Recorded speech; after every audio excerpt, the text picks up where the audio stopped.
Make your way to your seats, that'd be awesome, and then we'll ask our panelists to come up front.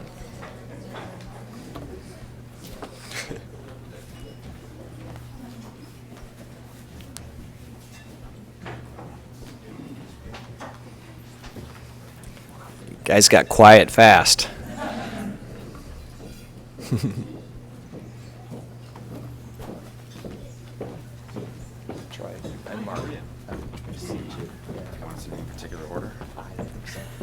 Thanks. I don't know, Scott, you want them in any order? Just sit wherever you want. Yeah.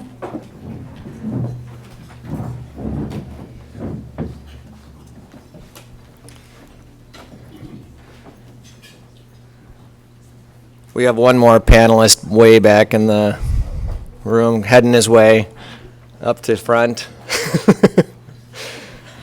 So thank you all for coming tonight. My name is Mark Redston. I'm the president and CEO of Clean Wisconsin. It is really a privilege to have this job and to work with so many wonderful staff and board members.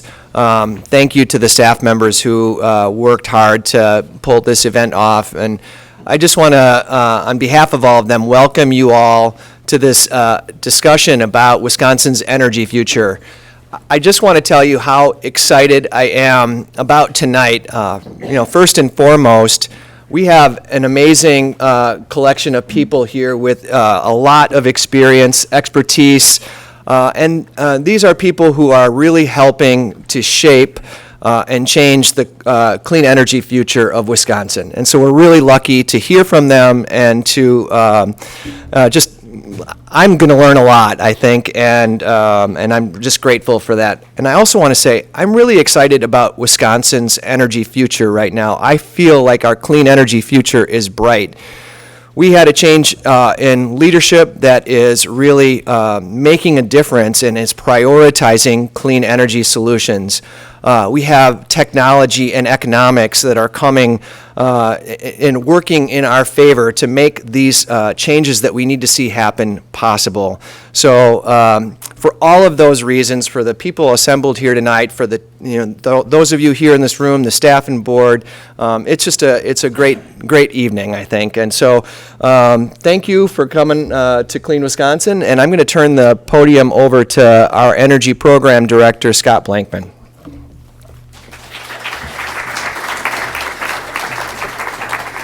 Thanks, Mark, and thanks everybody for coming this evening. Just a couple housekeeping items.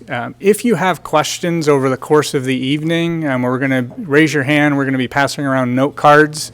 You can write your questions down, and then we'll accumulate them so that we can have a facilitated Q&A at the end of the event. Also, maybe to just start off, maybe we'll ask the panel to introduce themselves, just give a little bit of an overview of who they are, the areas that they're representing, because as Mark said, we're really privileged to have such a diverse group of people here tonight, and I think it's going to help have a really effective conversation on what Wisconsin's energy future looks like. So I'll start with Keith, and we'll just kind of go down the line here. Sure. I'm Keith Riopel. I'm Keith Riopel. I'm the director of the Dane County Office of Energy and Climate Change.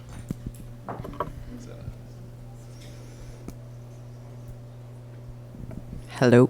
Yes, there it is. I'm Becky Vach. I am the chairperson of the Public Service Commission.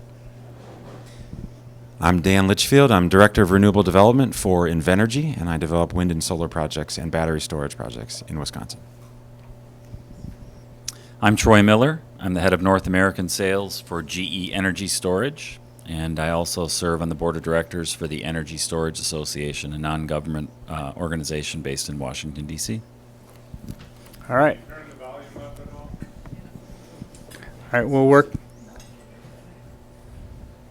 Is that better? Yeah, that seems better. All right. Yeah.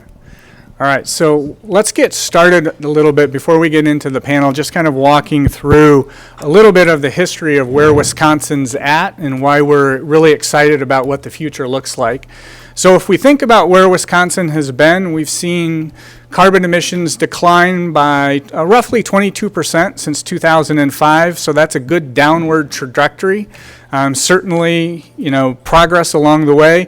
Large driver behind that reduction in carbon emissions has been the decline in coal production, and that's largely been driven by both market factors as well as retirements of some of the smaller, less efficient coal plants that we have here in Wisconsin.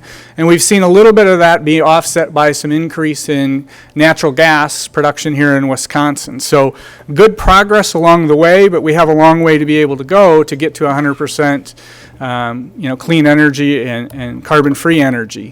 If we look at where we're at currently in 2018, we have about 75% of Wisconsin's energy production comes from fossil fuel sources.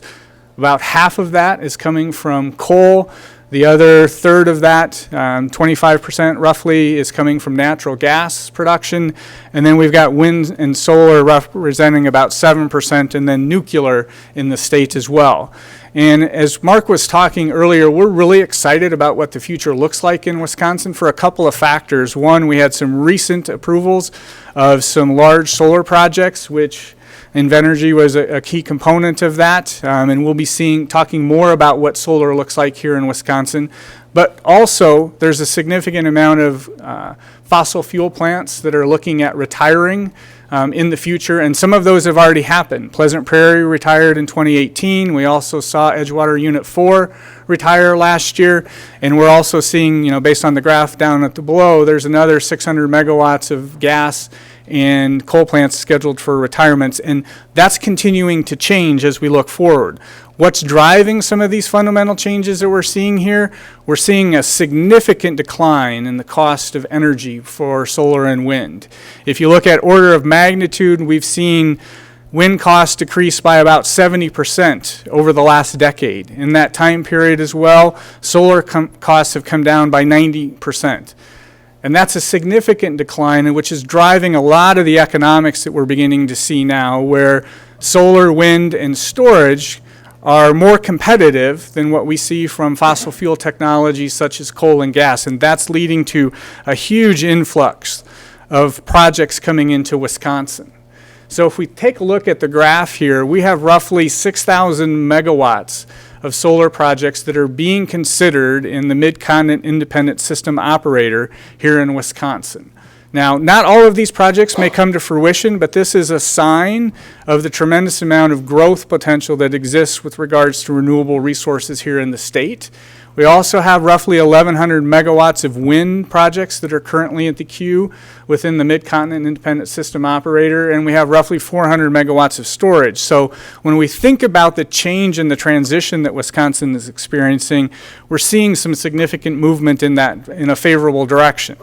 And that, I think, is going to help, as we think about what the Evers administration had recently come forward with in their budget proposal to moving us to a carbon-free electricity goal by 2050 of 100% carbon-free. We also are seeing, movement from a legislative and from a policy perspective with trying to move forward with participation in the U.S. Climate Alliance. And Wisconsin will now be part of that, and we'll be looking at how that plays out as far as being able to look at the energy sector, how we're looking at the transportation sector, how focus on energy and energy efficiency programs become part of that. So obviously there's a lot of forward momentum happening here in the state of Wisconsin, and that's exciting. We also know that this has been happening locally, and sometimes local communities have been driving this in advance of moving forward with state policies. So Keith is going to be able to talk to us a little bit about some of the major movements that have been happening from Dane County perspective as they drive that forward. We also know the city of Madison, Monona, Middleton are also moving forward with this, and we're also seeing this happen in Eau Claire, being considered in Green Bay. So there's a tremendous amount of activities that are happening on a local level and on a state level, and that's all very positive. We're also seeing utilities step up to the plate. Xcel recently announced that they're going to be moving towards eliminating all coal or moving towards all carbon emissions being reduced by 2050. They've acknowledged that they don't know how they're going to be able to do that today, but they also acknowledge that there's going to be technological innovations that are going to be necessary for that. So we're going to have to plan for some of those uncertainties as we move forward.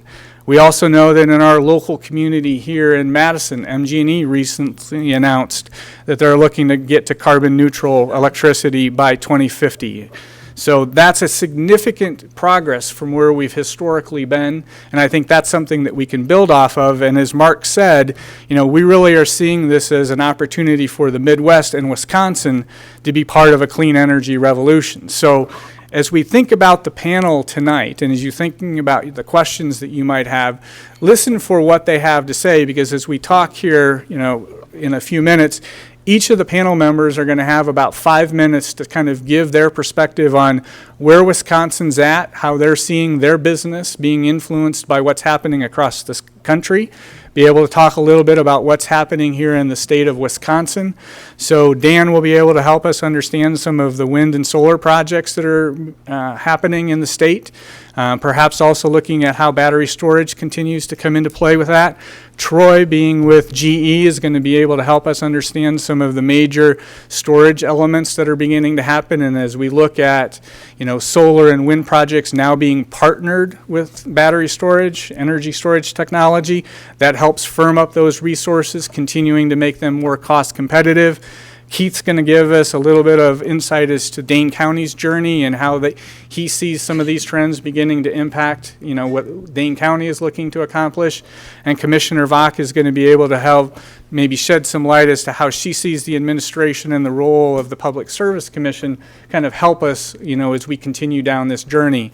So with that, I'm going to turn it over to Dan and have him come up to the podium here and walk through a few of the slides that he has on Invenergy's business. So I'll turn it over to Dan. And we should be able to just do that arrow to the right. One more. There we go. Okay, thank you, everyone. I'm Dan Litchfield. I'm a solar farmer and wind farmer. I've been in renewables for 12 years. And really in the past 3, since I've been with Invenergy, gotten into solar, which is really exciting. Just two slides here on Invenergy, who Invenergy is. We have a lot of experience in renewable energy. So the bulk of our experience is in wind, where we have developed projects totaling over 13,000 megawatts of wind. Solar is a rapidly growing part of our business that I'm happy to be involved in. 28 projects, 3,200 megawatts. We're building solar in Georgia and Florida and Tennessee right now, and very soon starting in Wisconsin. Battery storage is a big part of that too. A lot of our solar projects now we're planning to have the option to add battery storage, and that there's a lot of great things that they do together. We've been doing batteries for a while, dating back to I think 2015, which would be among the earliest for large grid-tied batteries. And recently announced a couple very large projects in Arizona, so the numbers have jumped up, but I think it's over 240 megawatts, or over 200 megawatts and 600 megawatt hours. So with batteries, we talk about how much power they can they output for how long, energy. And that's what I do, wind, solar, and storage. Our company does a little bit of natural gas development, but it's rapidly decreasing and more towards the renewables. Here's a chart showing the growth of the company. We're not fly-by-night. We've been around since 2003, and this is a good trajectory for clean energy companies. Along the way, made a lot of strong partnerships, various investor-owned utilities, including here in Wisconsin, with WEC, Alliant, MG&E, and then WIPI as well. A number of different projects with those partners, including the first utility-scale wind farm in Wisconsin, meaning greater than 100 megawatts, which is our Forward Wind Energy Center that went online in 2008, I believe. And now Badger Hollow Solar. I think I lost one of my slides, but I was in town today because I've been doing work on our Badger Hollow Solar project, which was recently permitted. It's a 300 megawatt solar project in Iowa County, Wisconsin, west of Dodgeville, really much closer to the small towns of Montford and Cobb. Montford has had a wind farm since 2001.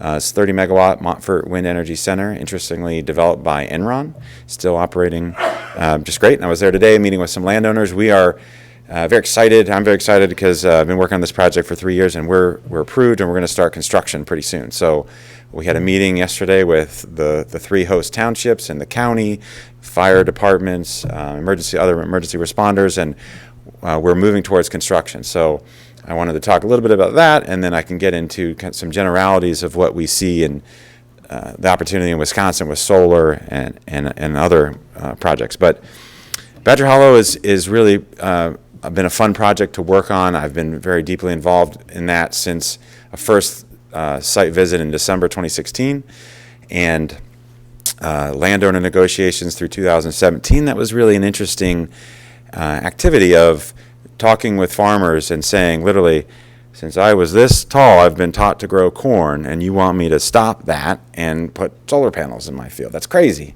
But we worked very closely with the community and with landowners and demonstrated the benefits to them and the environment. So I was talking with Oliver earlier. I mean, significant amount of clean energy, 300 megawatts with a single axis tracking system. So the panels will tilt throughout the day, facing the sun in the morning, tilting to flat at noon, and then west in the afternoon. So we can catch a lot more sunlight that way. Invenergy is really on the cutting edge, and we will be utilizing bifacial solar panels here, which is really cool. It's a little wonky, but I'll explain the physics of solar energy. The cells will generate a flow of current when they're exposed to sunlight. And obviously you want to face panels towards the sun, and one side of the panels is facing the sun.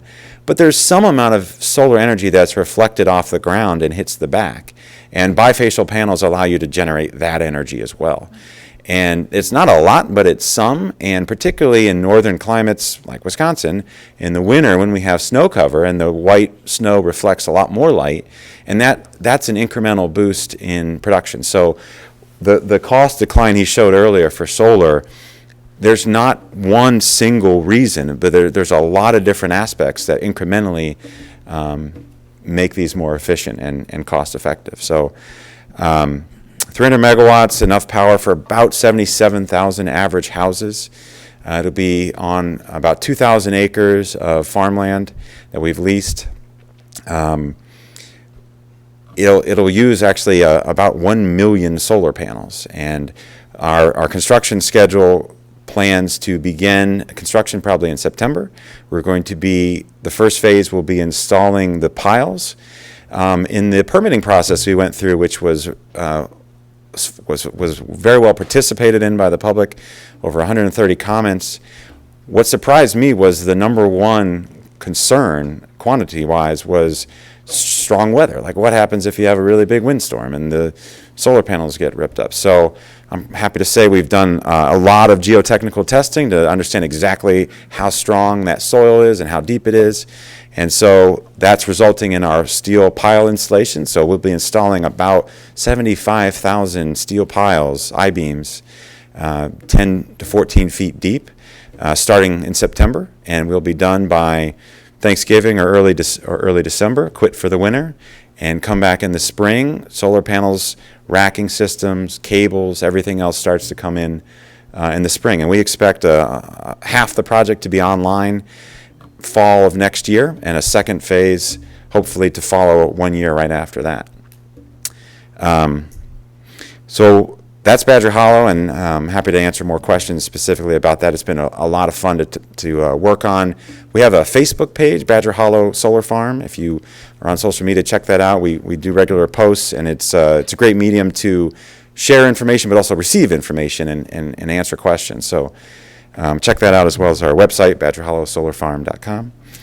And we think the future is bright at Invenergy, and we have some big plans for Wisconsin. And I don't want to steal Keith's thunder, but we're going to, I'll just briefly touch on that. Badger Hollow is a great project, and it has been a great learning experience. And I think we've got some lessons learned that we'll be applying in the future. And one of the farmer who's been growing corn since he was 5 years old, we do need to consider the agricultural use of the land and heritage of the land. And I think there's a lot of benefits that a lot of our farmers appreciate, that with the native prairie ground cover we're installing, we're really preserving that farmland in a different sense and building that soil. One of our landowners said, every farmer knows the best soil in his field is in his fence line, meaning the area that's not been plowed and not been sprayed. as much. And so that's basically going to be the entire project of a native prairie with some grasses or some flowers added for pollinator habitat. And I think we can do more of agricultural co-use. We've announced in our ground cover plan for Badger Hollow, there's some kind of nooks and crannies in the area that we're not going to be able to use for panels that have wetlands and we'll be avoiding. But there's some odd-shaped areas that we won't be able to install panels that we may actually be able to produce and planning to produce pollinator seed. So if we had said plant the entire 2,000-acre site to pollinator-friendly habitat, we couldn't do that in year one. There's just not enough seed available. It's not a bulk product like corn and beans. So we're going to be growing some pollinator seed, various flowering seeds within our site, and we've got some landowners in our project who are very excited about grazing. And Invenergy has done some experience with grazing. We have a solar project in Uruguay that is about 500 acres, 64 megawatts, and our ground cover strategy is sheep. And solar is such a simple technology. Another reason it's come down in cost. One of the biggest expenses is mowing. And so if we can make a large enough area available to a farmer who can bring in sheep and move them around safely, which we believe we can do, we're literally doing more than one thing on the land. And I'll just hint at the other thing is water, and Keith will get into this, but we talked about this in Badger Hollow, and we're going to explore this more in future projects, but water quality and water absorption are major factors that go along with our native prairie. By building soil, creating organic matter, we can actually absorb more water, as well as the deep roots, which I had a picture of. And so we can limit or mitigate severe rainwater events, storms, and also water quality and phosphorus and other excess nutrients going into the stream. So we have the picture that was showed of the dots of future projects. A number of those are ours, and you'll hear from me again. So thank you for your time.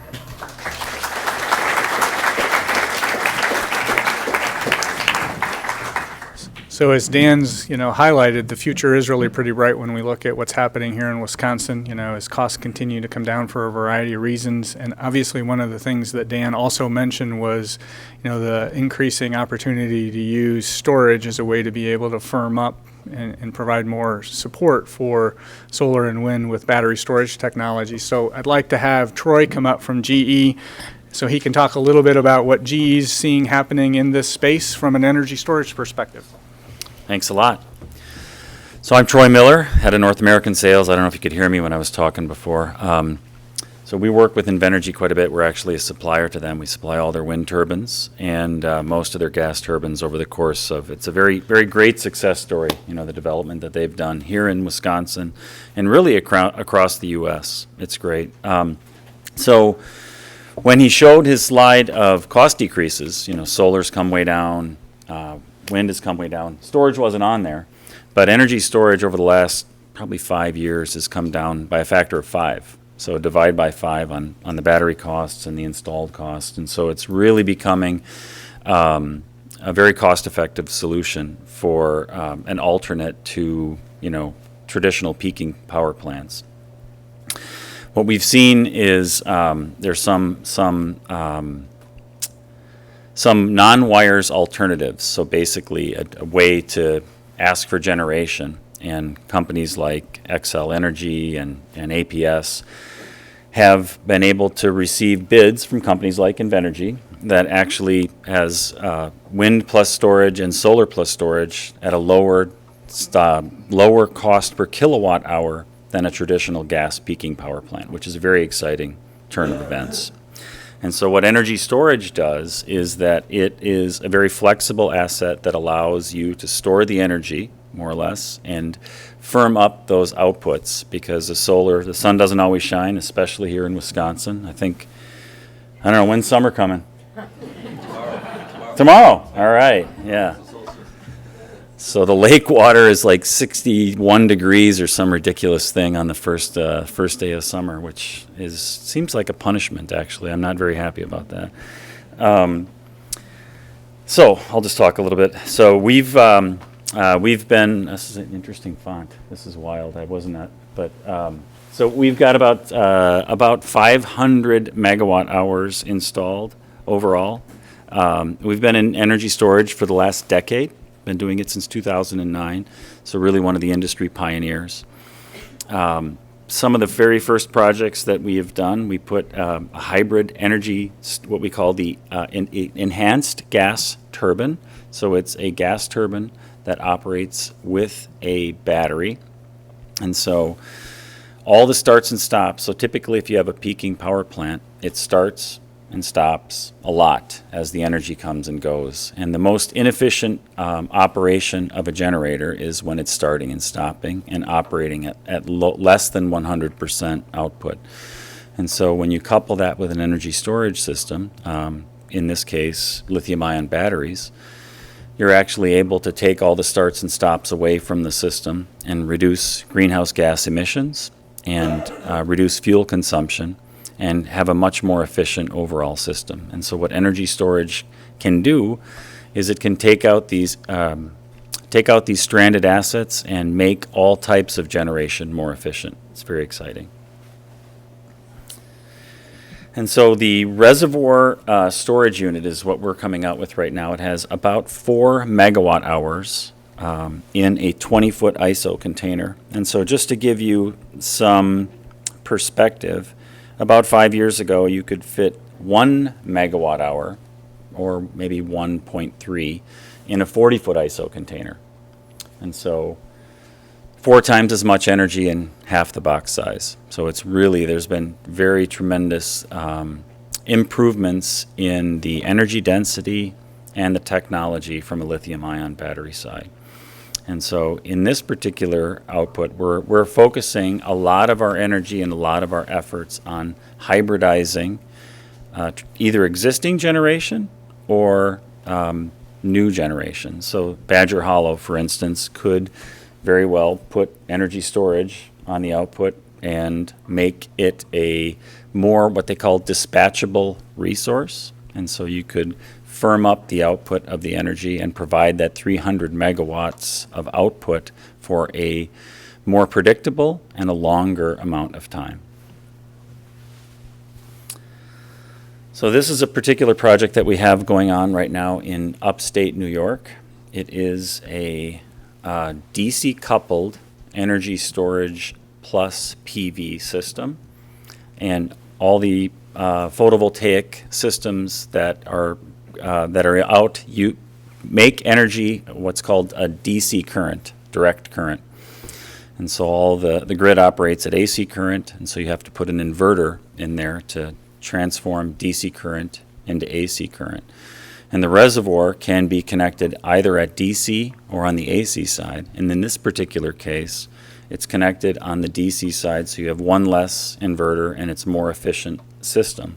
So the energy storage system is charged directly from the PV panel, and then it's output back to the grid through an AC system. And so these hybrid systems are really pretty exciting for the future because you're able to provide this energy, like I said, more efficiently and with less components that could fail.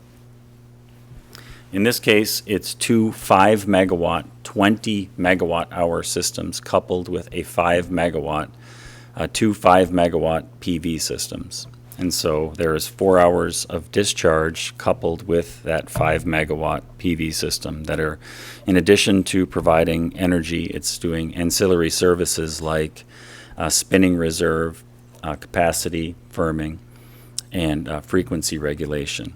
And so energy storage is a very flexible asset that can do multiple things at one location, as opposed to, like, if you had a solar plant, you're just providing the energy when the sun shines on a purchase power agreement. Energy storage can help with that and then do other things as well. And this is a more detail on the enhanced gas turbine, which is the hybrid generator, the hybrid natural gas generator. In this case, it's 2 50 megawatt natural gas turbines, LM6000s, with a 10 megawatt, 4 megawatt hour energy storage system that's providing the starts and stops for both of those. And so this operates as an integrated 100 megawatt resource. And so even though there are 110 megawatts of generation, if you include the battery, we're never exceeding the 100 megawatt output. And so the energy storage takes the initial part of any of the ramping. So from 0 to 10 megawatts, it's used by the battery, and the generator ramps on quite slowly as it's peaking. And then the battery starts to get charged from the generator, and it takes it up to 100 megawatts, and then the reverse happens on the way back down. So there's less fuel consumption when you're operating like that. It runs more efficiently, and you can actually qualify for what's called spinning reserve. So all utilities have to indicate, in case of a contingency event, if something goes wrong or the frequency gets out of whack, you have to hold some generation spinning but not doing anything. And so if you have a battery that can operate very quickly, you can qualify for spinning reserve without actually having to spin the generator, which is a very big thing, because that is a very inefficient way of operating these generators, and it causes a lot of greenhouse gas emissions and heavy particulate emissions. And so in the case of Southern California Edison, where this is going in, they've noticed, there's a couple of other ones that we've got online for the last 3 years, they've noticed a 60% decrease in greenhouse gas emissions and a 70% decrease in heavy particulate emissions, and a more than half as many starts and stops. So it's a big, big difference, because then the generator can actually run longer. So they've done, Southern California Edison's probably done 500 megawatts or more of energy storage. And they recently testified to the CPUC that it was the best ROI of any energy storage system that they've put online. So it's pretty flexible. It's a very exciting time to be in energy storage, and I'm very excited for some of the projects that are coming on here in Wisconsin. There's some ones that we're looking at with all the utilities here in the state, as well as ATC. So happy to answer any questions you might have later, and looking forward to our discussion.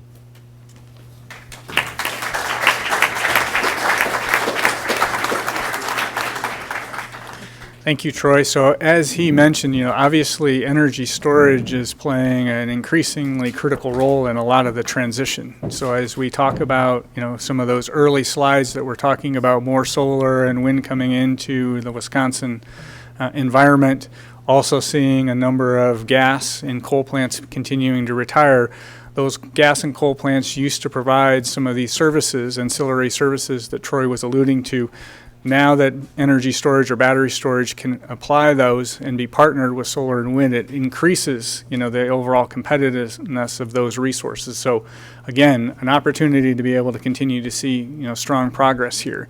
So what we're hearing here is a lot of the market side of what's been happening. I want to be able to turn to Keith, because he's going to be able to maybe shed some light on the impacts of what local communities, local government organizations can be doing to be able to drive this forward from a policy perspective, because it really is going to require, a multi-pronged approach to be able to get to 100% and be able to manage this transition. So I'm going to have Keith come up, talk a little bit about Dane County's journey, some of the lessons that they've learned along the way. Thanks, Keith.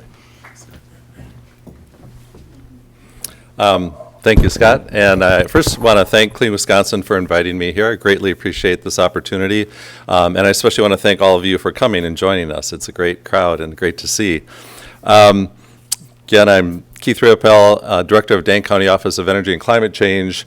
And really my job at this point is primarily putting together, helping to develop. First, we convened a climate council for the last about year and a half. And at this point, developing and actually writing a climate action plan. And so I just have a few slides here about that climate action plan. And I try to, the way I approach this topic of trying to get to 100% clean energy or deep decarbonization was, I thought I would just highlight, I think I have 4 slides that speak to what I think are some of the most important things we need to do as a community, and also 4 things that I think Dane County and the city of Madison and the other 27 cities and villages in Dane County are well poised to do. I think we have assets that could make us a leader in some of these areas. This is sort of a laundry list of just some of the policies and programs that we have teed up. There's probably 60 or 70 of them in the Climate Action Plan that will be out this summer, that you'll be able to take a look at this summer. But these are just some of the sort of bigger baskets. I'm not going to say anything about electricity storage because you just heard a lot of great information about that. I am going to see, as Dan foreshadowed, I am going to say a little bit about solar, and I want to explain that 1,200 megawatt number. We sort of took the approach, or our working group on renewables basically said to the Climate Council, if we're going to get all of our electricity from renewable resources at some point, we better assume that we're going to have to get at least a third of that electric demand met by solar, and we should assume that we have to get a third of it met by solar by the year 2030. Meeting a third of our electric demand in Dane County with solar basically equates to 1,200 megawatts. I know these numbers don't mean a lot to most people. We have a big project that we're big in a relative sense, very big for government, that we're working on right now at the Dane County Airport. It's a little more than 40 acres. That will generate about 8 megawatts of capacity. So it gives you a sense of kind of the magnitude of 1,200 megawatts. The other thing I want to say about this slide is the second item there, and the rest of these I will say more about in a minute. But the picture you see there is a recent construction project out at our landfill. And you may have read something in the news about this, but we basically at our landfill have gone from generating about, I think our capacity for electric generation out there was about 6 megawatts from methane from the landfill. And we're taking that methane now, all the infrastructure you see is needed to clean up that methane, clean up the landfill gas to be nearly pure methane, and to inject it in a pipeline there, where we will sell it as clean transportation fuel. Going from, we have 80 vehicles in our fleet, actually a little more than 80 vehicles in our fleet right now as Dane County that run on what's now called renewable natural gas, basically biomethane. And a lot of them are diesel trucks. Think about snow plows and dump trucks. And so when you take a large diesel vehicle and you transition from diesel fuel to renewable natural gas, you get about a 90% reduction in greenhouse gas emissions. So this is a super exciting project. It costs $29 million to build that infrastructure you see. We'll pay for that in about 4 years, and so it's actually going to be a really positive economic boost for taxpayers of Dane County as well, and hopefully for future clean energy projects. Last thing I want to say is this operation you see there, our landfill is the only place, it's the only landfill in the nation that can do one other thing related to this gas, this renewable natural gas, which is we have offloading capability there where other landfills or digesters or wastewater treatment plants that have digesters can bring their gas and offload it here and inject it to the pipeline. And if we have time during questions and people are interested, I can talk about the markets and why it is actually very economic economic to do that. But the fact that we can take gas particularly from digesters, actually, if folks are familiar with the sort of the economics of biodigesters, especially on dairy farms in Wisconsin, it's going to take those economics from being very poor right now for electric generation and sort of flip them on their head and actually be very cost effective, which is great news for water quality. So I'm glad Dan said what he did about the different benefits of solar farms. I can say a little less about it, but I've just enumerated what I think are not even probably a complete list of, but 6 distinct benefits of the solar farms. And Dan talked a little bit about the nutrient loading, the water quality aspect to it, the water retention. he could have said so much more. Invenergy is really a leader in this area. They have an amazing menu. If they're putting up a solar array on a farm field, they have an amazing list of different perennial native plantings that you can choose from actually to get different outcomes. He talked about the pollinators, but they have different plantings for different things. The key is they're native perennials, and because of that, they do all of these other things. The reason I highlight this in the context of our climate action plan is I think it's Dane County's challenge to figure out a way to take all those different values and try to, if not monetize them, at least pull them together and reward landowners for all of the value that you get out of signing a lease with a company like Invenergy. So hopefully if we can do some of these things, if we can realize this value, we can get some of these solar farms in Dane County as well. Another area that I think we're uniquely positioned to be a leader in Dane County is regenerative agriculture. We need to get 100% clean energy, but we really, as leaders, need to get to negative carbon. And the only way we're going to get to negative carbon by mid-century, which is what we need to do, is to sequester a lot more carbon. And Dane County, as I'm sure most folks in the room know, is one of, if not the leading agricultural county in the state of Wisconsin, just in terms of gross receipts. It's an incredible place for agriculture. What you see here are a variety of different, what I refer to as regenerative agriculture systems. So they're agriculture systems that will include perennial plants in particular. So the top picture you see there is an example of alley cropping, where you have intermittent rows of a crop with trees in between them. Then the one at the bottom is the multi-strata agroforestry. But through regenerative agriculture and agroforestry, we can, take areas that are maybe currently planted in corn and soybeans, actually increase their production, increase ecological services that you get, increase the biodiversity and ecosystem benefits, and also sequester a lot of carbon. And I can go into the reasons why I think Dane County is well positioned to do that if we have time. The third one that I have to highlight is net zero energy buildings. The climate action plan that we're writing has a sort of three-step process to get from where we are today to building net zero energy buildings. The big bottom line take-home message here is that most people think net zero energy building, okay, that's really high-tech, that's really a lot of technology and really expensive. And the key here is that, the key thing to know is that they're not that expensive. They don't cost that much more. If you are building a new home or building or even retrofitting a commercial building, you can, over the life of that building, save significant money by building it as net zero energy. And the Rocky Mountain Institute, ACEEE, there's a lot of groups out there that have done a Slipstream right here in Madison that have done fabulous work on figuring out the economics of net zero energy building. And so that's a place that we have to get to as fast as we can. And the last thing I wanted to highlight, which is just sort of a pet topic of mine, the Focus on Energy program, which was referred to earlier, has, when it was created in 2000, Act 9, it had a substantial R&D fund as well, in addition to rebates for the energy efficiency and the small-scale customer-sited renewables.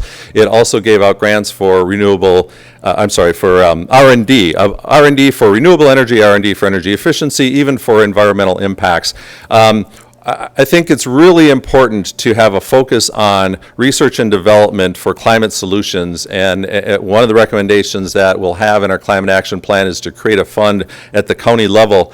And the pictures you see here are just pictures of one example of really important research that we could do at not a extreme price tag at all. Raise your hand if you have heard of the device that's pictured in the far your left.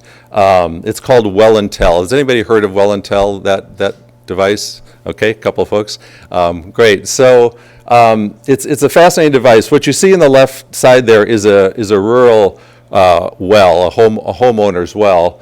and that device sits on top of it, and the device sends a sonar signal into the well, and it reads the depth of the water table, and not just the deep aquifer that you're drawing for your drinking water, but it reads the depth of the aquifer at its various levels, and it sends that data to your kitchen or wherever you have this digital display, this digital readout.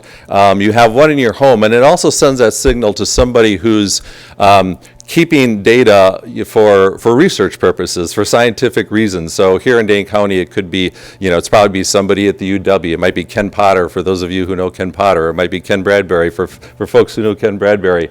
And speaking of Ken Bradbury, thanks to he and Mike Parsons and a couple of other folks at the Wisconsin Geological Survey, they wrote a groundwater flow model specifically for Dane County. It includes all the watersheds in Dane County, so it goes beyond the county's limits, but it's for all the Dane County watersheds. That's what that report is on the right side of the slide. And so the point here is that, and the punchline of this I feel like, is that device there costs, if you're just buying one of them, costs $1,000 to put that device on a well. And so I'm pretty certain that if you bought a lot of them, the price would be less than that. The point is, we could, I think, quickly become national leaders in terms of understanding what climate change and large rainfall events are doing to our groundwater systems, which of course are related to our surface water. And we can do that in part because of the folks who put together this amazing groundwater model, which isn't really any good without data. You have to have data to make use of that groundwater model. So anyway, we have lots of ideas about research that's needed, but that's just one example that I want to throw out there, which again, this is about resiliency much more than it is about mitigation, but I think it's really important work that needs to be done. And again, I think Dane County can be a leader here. It's obvious why. And those are my remarks. I'll look forward to any questions you might have. Thanks much.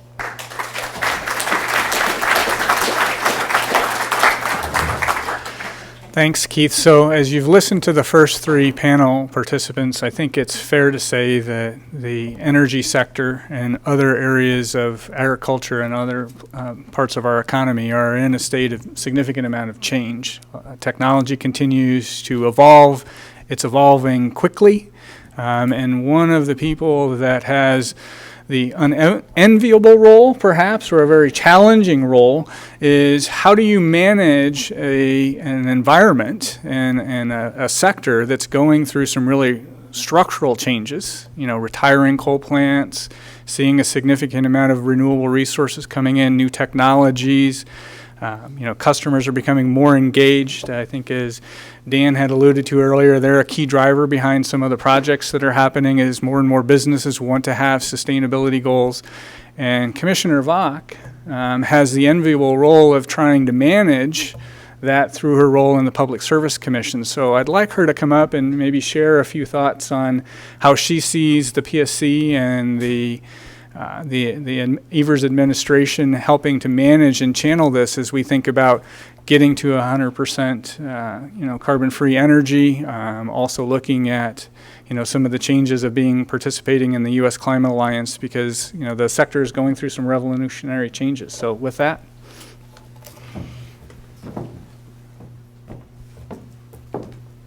All right. Good evening, everybody. I do not have any slides. So I'll try to make it interesting with my words. Wow, yes, it's a challenging time, but it's a really exciting time. And anytime that I get to talk about all of the changes that are occurring in this industry, it gets me fired up because Wisconsin is poised once again to be a leader in this field. When I started practicing energy law 20 years ago, we were leaders. We were passing acts like Act 9, and we were creating an RPS, and we were creating wonderful programs like Focus on Energy. And then we started to not be so much of a leader. And so for me to be at the PSC right now with an administration who is not only willing to talk about climate change, but is actually being progressive and proactive about not just talking about it, but making sure that all of us in the administration are talking to each other about how are we going to tackle all of the challenges and how are we going to ensure that Wisconsin rises back to the top. So as part of our budget that we proposed a goal of being carbon-free by 2050. That was subsequently stripped out of the budget, but we don't care. Because we're going there anyway. And we're going there anyway, quite frankly, because we're being led by really progressive companies, energy developers, and we are fortunate in the state of Wisconsin to have IOUs say, we're going to get there. We're going to get there by 2050. But what's it going to take? It's going to take a lot of things that we don't know yet. It's going to take things like rewriting the building codes. So what do? I go and I talk to my colleague at DSPS and I say, Secretary Krim, how the heck do we get our building codes back up to normal, at least normal standards? We're being left behind. You look at slides in terms of where our building codes, in terms of energy efficiency and how they're being built, we need to do a better job. But in order to do a better job, we all need to be talking to each other. So the influx of solar farms, if you would have told me 20 years ago that we at the commission would have approved the 2 largest solar farms in the state's history in the year 2019, I would have told you were absolutely bananas. But guess what? We did it, and we're going to continue to do it. What does that mean for workforce development? Clean energy sector, the job creation within the clean energy sector is the fastest growing job sector. So what do? I call my colleague at DWD, Secretary Fussman. Let's talk about clean energy, Department of Workforce Development. Let's go out and talk to the technical schools. Let's go out and talk to companies. Chippewa Valley Technical College, they have this wonderful, wonderful program where their building is literally their laboratory, and they have more jobs than students. Because clean energy, it's not just about what we're doing for our environment, for our generation, for our kids, for our grandkids. It's economic development, it's rural development, it's allowing all of the sectors to come together, and we're fortunate, yes, that the economics have come down, right? So the utilities weren't going to get there if the economics weren't there or if the RPS hadn't been in place. We know that. But they're there. So now what do? We take it and we harness it and we push it as far as we can. In terms of what are we doing at the commission, I really view our role as facilitators. I don't want to be the legislator. I don't want to legislate. We are here to govern, and we are here to help. Yes, we help shape policy by the orders that we write and the orders that we issue. But by and large, I view my role and the role of the agency to be facilitators of the policy changes. What does that mean? That means doing things like opening up generic dockets on electric vehicles. What are electric vehicles going to do to the distribution grid? What does it mean? What does energy storage mean when you talk about the switch from the traditional way of generating energy, right? 20 years ago, utility companies had base load power plants that ran all the time. The way that energy is generated, the way it's delivered, and the way it's consumed by the customer have all changed so radically. So what we need to do at the commission is we need to talk to the experts in storage. We need to talk to the experts in development. We need to talk to the experts in local government. And we bring all of those people together and we gather information, and then armed with information from all of the subject matter experts, then we make our case and we walk down to the Capitol and we start giving real information that's based on scientific data. So I really view it as an organic process, but one that is just so exciting because here we are ready to make so many great changes. And you know what? Yes, the 2050 goal was stripped from the budget, but we're going there anyway. The investment in broadband that we had proposed was reduced, but you know what? It's still at an historically high level. And that type of progress is progress that I will take each and every day, and we will keep at it. We will keep opening generic dockets. We will keep hosting policy forums. We're going to have the WPUI, Wisconsin Public Utility Institute, has agreed to host a policy discussion on electric vehicles for us so that we can start having these discussions more often and that they're more accessible to people who want to know, or quite frankly, who have really good information that should be shared.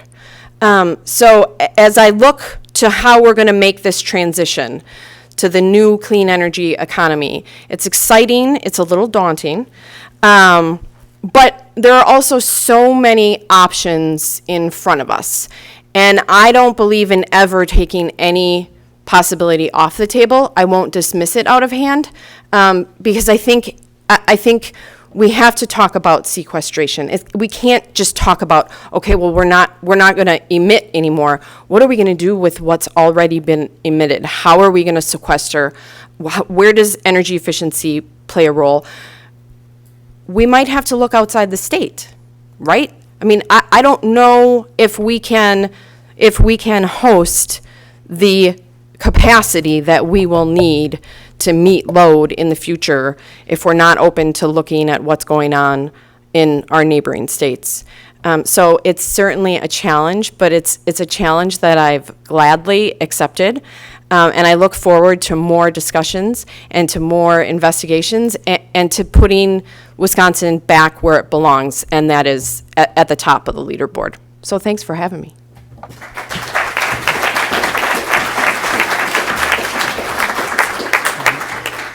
So thank you, Commissioner Vach. I mean, obviously, as we've heard tonight, Wisconsin has a lot of changes going on. We're well poised, and we've got appropriate leaders across, the state. Just a reminder, if you do have questions, raise your hand. We'll make sure that we get a postcard to you so you can write your question down. We'll try to facilitate some Q&A at the end of the evening. Got a couple of questions that I just want to be able to tee up to the panel, maybe as a start. So, as we've talked tonight, there's a lot of, conversations that are going on about, the transition that we're in. There's a variety of different economics that are there.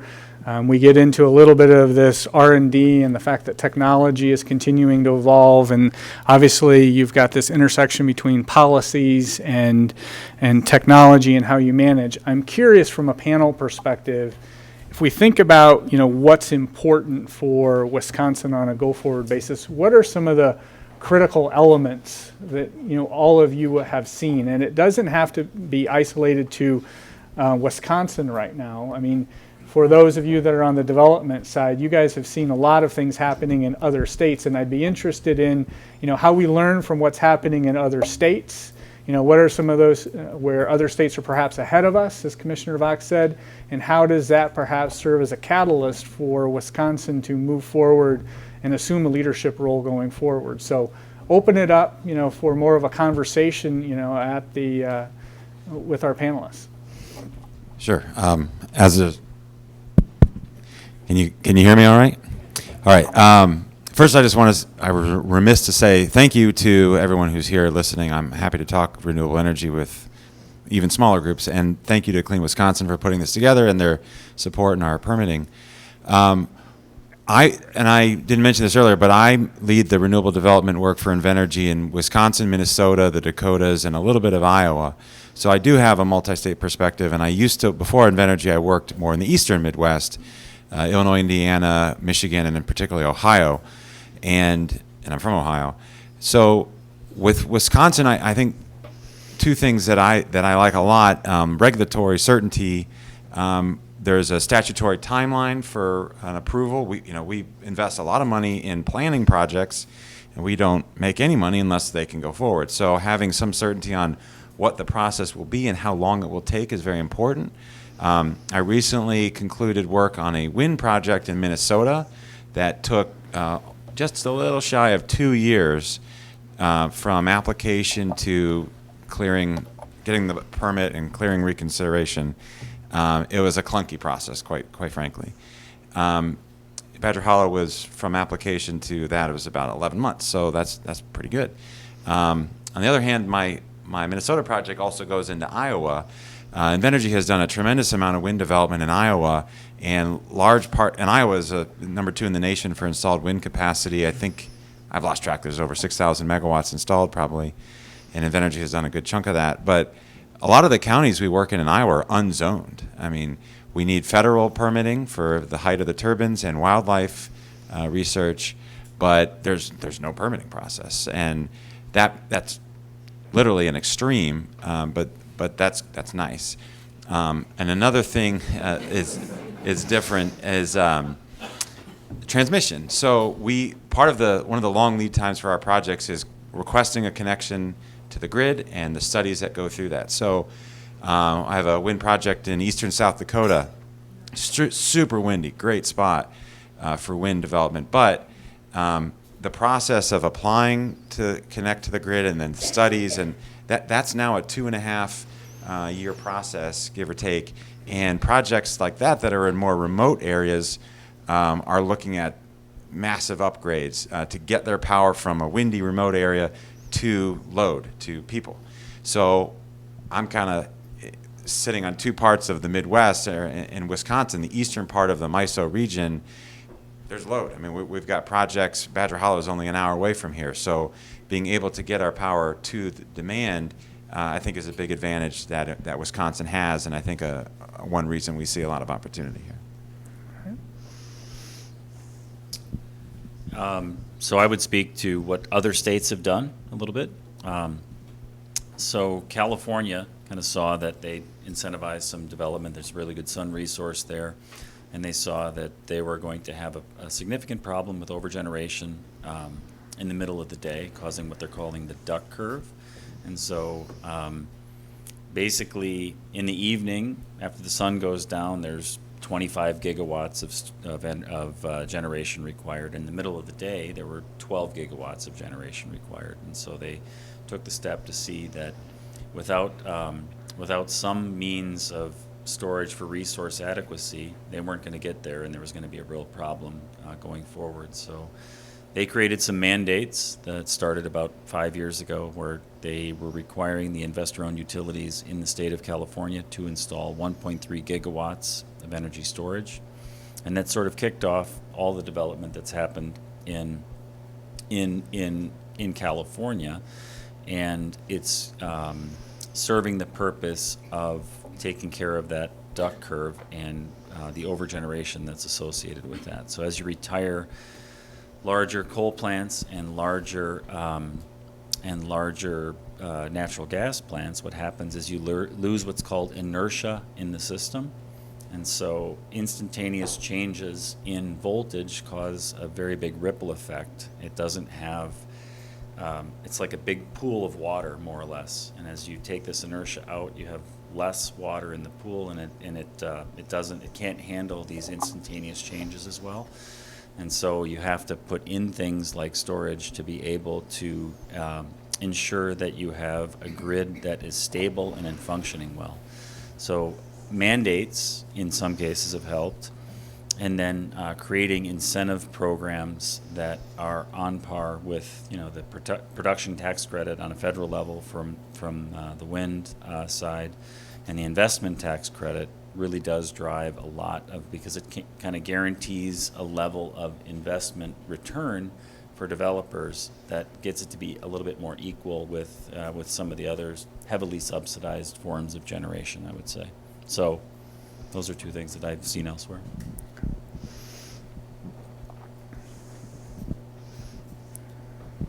I'll just add, we haven't said much here, too much about energy efficiency, although I really appreciate Commissioner Vogt's point about codes. I want to point out that Clean Wisconsin historically has been a champion on getting Wisconsin to a place at one time where we were a nation-leading state on energy codes, and she's absolutely right. They've atrophied, and we're falling way behind. But we really need to double and triple down on our investment in energy efficiency across the board. Energy efficiency, like the Focus on Energy program, which has been one of the best programs in the nation since it was created.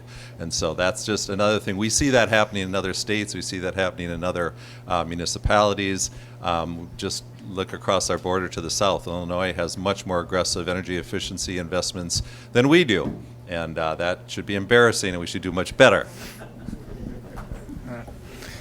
So as you've heard here, there's a variety of things that have been influencing what's happening in other states. I guess one of the maybe the follow-up questions that I would have here is, there's been a lot of talk about the capability of storage and the fact that that's a new technology and how it potentially, is a key catalyst in being able to move forward. Commissioner Vach has also talked about new technologies like carbon sequestration and needing to be able to look at, other technologies and not taking anything off the table. I'm interested from a panel perspective, what else are you hearing, as far as new technologies that could potentially, be on the horizon in the states that you're serving in or providing coverage in.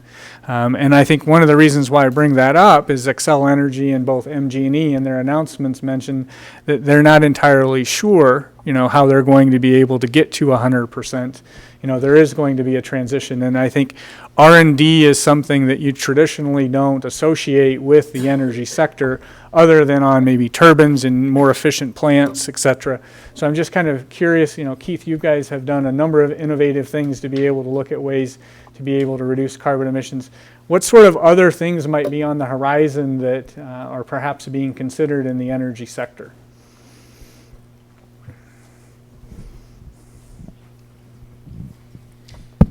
You just got to get really close to it, I think.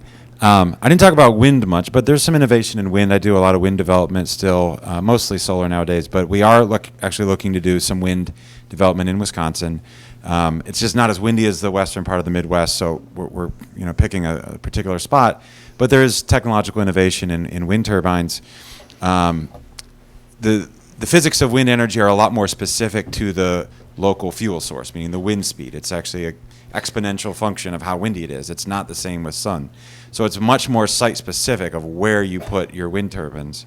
And putting taller towers is one way to boost production in a not as windy place like Wisconsin.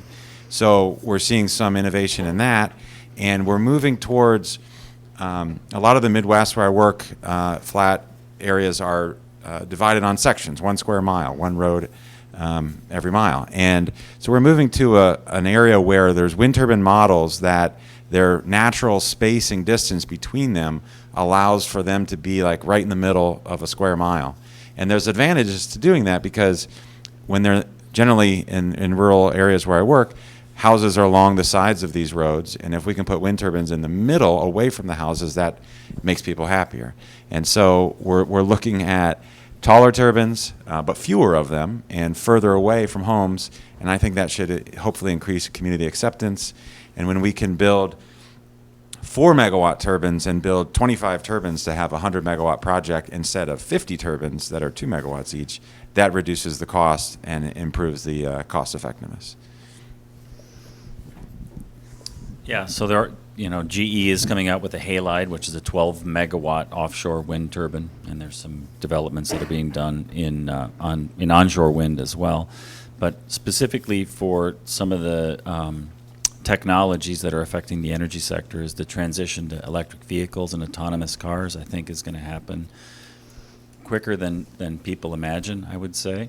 Autonomous driving cars for a lot of it, that's one. And then the other is distributed generation and aggregating those resources. So if you have a solar panel on your roof and your neighbor does, and down the street, and there's other forms of distributed generation that can be aggregated to offset traditional forms of larger 100 and 300 or 500 megawatt plants as well. So those are the two areas that I think that are we're seeing some pretty interesting developments in. Okay. So Can can I add just one thing? Yep. I was really happy. I got to see Amory Lovin speak a couple weeks ago. He's the director of Rocky Mountain Institute, and he put in a plug for carbon fiber in cars. And so that's a great way to dramatically reduce the weight of the cars. For electric vehicles, you can still do an electric carbon fiber car. Then you need a smaller battery, smaller motor, and there's a lot of benefits that drive from that: lower cost, lower weight. And that's not our business, but like that all figures into it.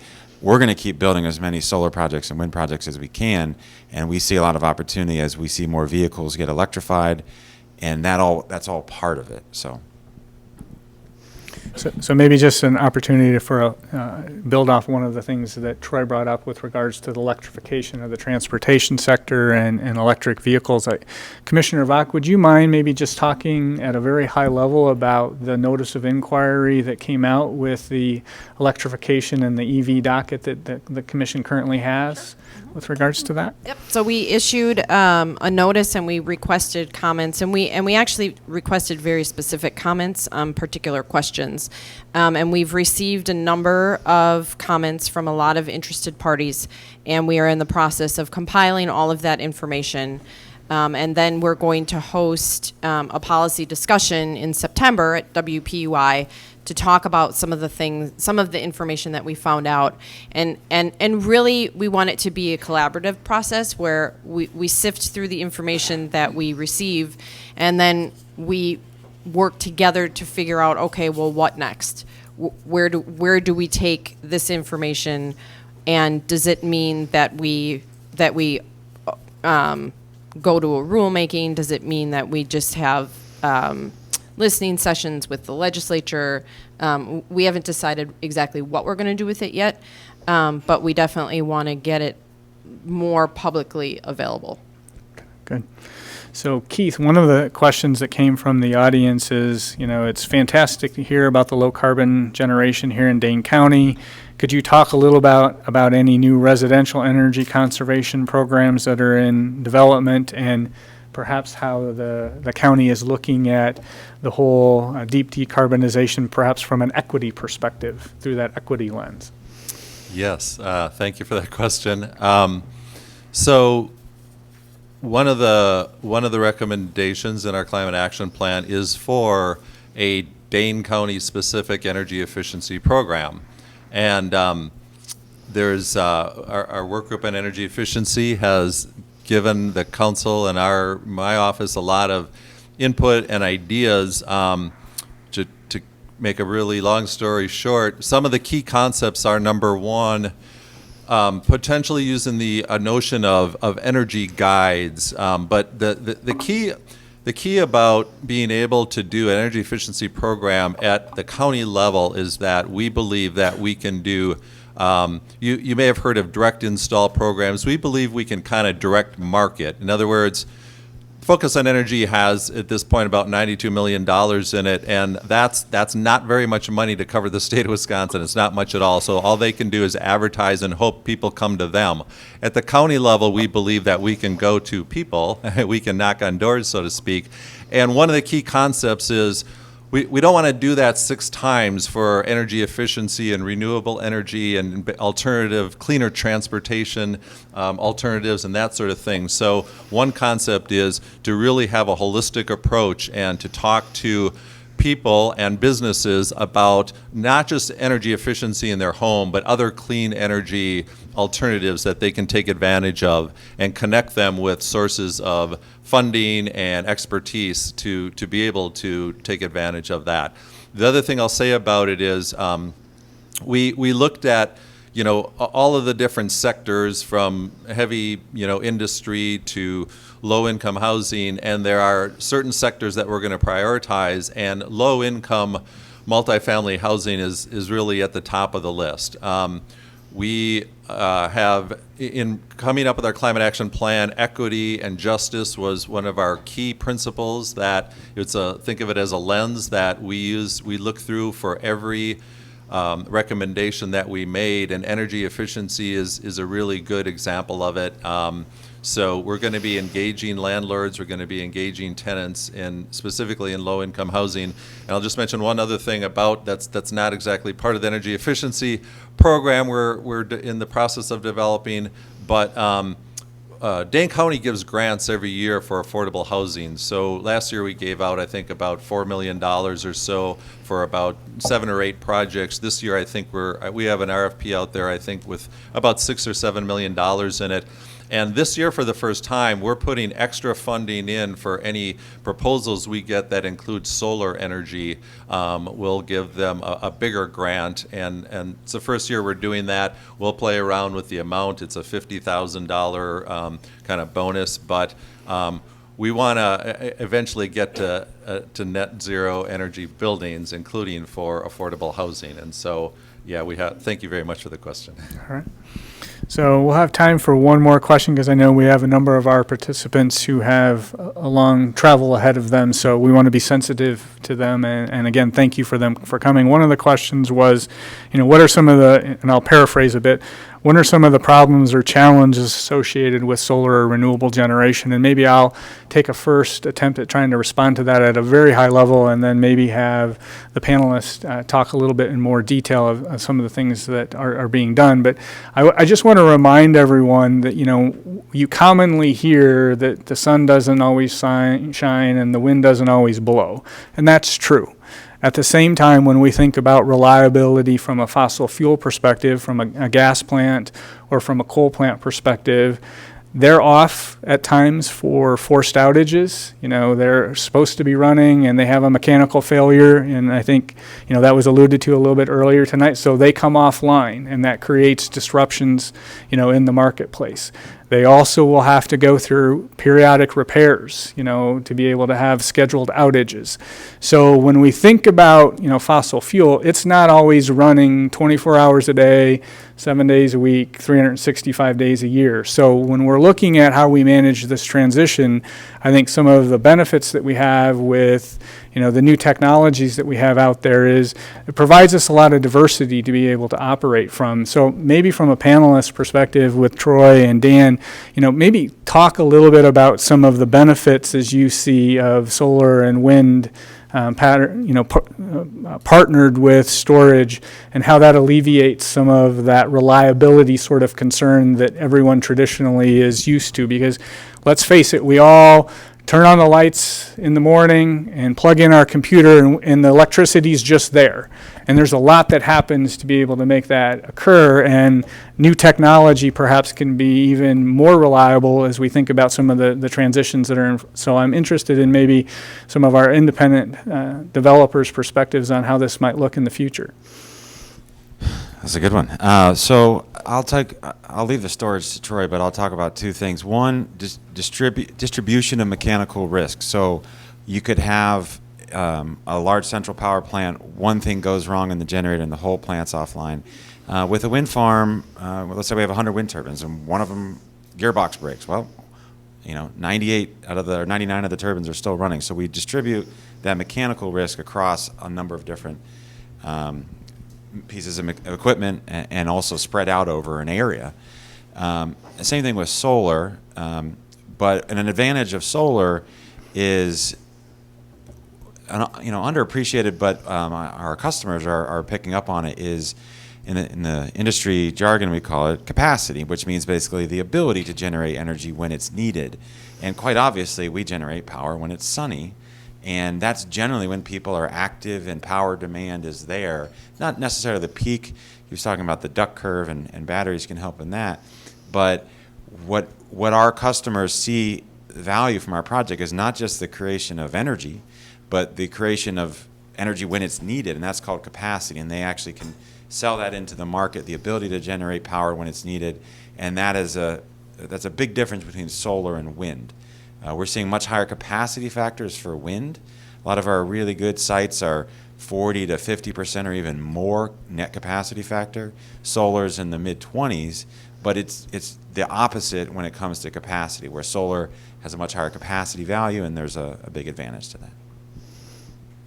Yeah, when you add storage in there, you're able to, typically the wind blows in the middle of the night and the sun shines in the middle of the day, and if you can put storage on there, you're able to kind of bridge that gap, and you don't need 12 hours worth of energy storage to be able to make it through 24 hours in a lot of cases if you can match up these things. So a lot of work is being done on hybridizing all the resources, solar plus wind plus storage, in the right areas to give you that gap, the bridging of the entire day.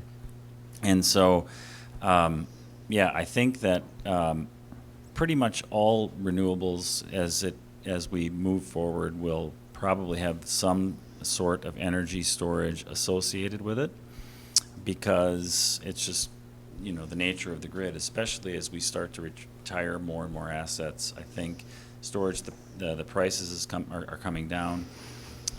You need to take that energy that happens at 3 o'clock in the afternoon and move it just a couple hours later to when everybody gets home and turns on the air conditioner. And so really, that when you start to combine these things, it changes the way that energy is utilized and developed. And I think that I think it's a really winning combination going forward, because, like Dan was saying, there's a lot of hidden costs associated with traditional forms of generation. When you lose a power plant, you lose 400 megawatts, and it has a huge impact on, and it usually doesn't get fixed overnight. It takes a month and a half or something like that. And so there's forced outages. There's all kinds of things that everybody's used to with the generation that we have, because that's the way we've been doing it for 50 years. And so as you start to think about, the wind and the solar, it's really a huge distributed resource. And if something goes wrong, it's usually going wrong in one 1/100th of the output. So you have much, and you can space out your maintenance so that you do one wind turbine a day for 100 days or something, and not take the whole thing down. So it really is, it's a great way to think about, the energy of the future. So. Scott, was the question, what are the challenges associated? Yeah. Okay, I'm gonna hit that one. Here's what I think about. I think about when the fact that we have a finite amount of land available to us, and being good stewards of the land. So when we talk about 1 million solar panels, there's only so much land that we have. So I would love to see technology move in a direction of, and Troy showed the box of the battery and how it's decreased in size. I worry about the impact on land, the fact that we have a finite amount, and as Dan alluded to, the farmers who've been farming their whole lives, and now they're seeing their entire way of life shift. And I think we have to be sensitive to that, and I think we have to understand that while it's a step in the right direction, it's a huge shift in the way that the land has been used. So that's one of the challenges that I think of. And I'll just add on a word to that. I highlighted solar farms because of the amount of solar that we're talking about in Dane County, and we do have limited land in Dane County, and it's the best farmland, some of the best farmland in the state. And so I wanted to point out those other benefits. But obviously, if we want to first take as much advantage of rooftops as we can, and other lands that can host solar panels, and that is really key. That's really critical. And I'll go back to my comment about net zero energy buildings. Any home or apartment building or commercial building can be built to have solar on top of it. And so that's really a key part of the answer to that challenge as well. All right. So with that, I think we're going to wrap up the evening. I want to thank our panel participants for coming and being able to help educate us tonight. Hopefully, as you go home tonight, you realize that Wisconsin really is in the midst of an energy transformation. The industry is revolutionizing. Technology is going to play a critical role as we go forward. And I think it's fair to say that the energy systems that we've experienced in our lifetime are going to look considerably different for our children and our grandchildren, and I think we're on a good path. So thank you to all of the work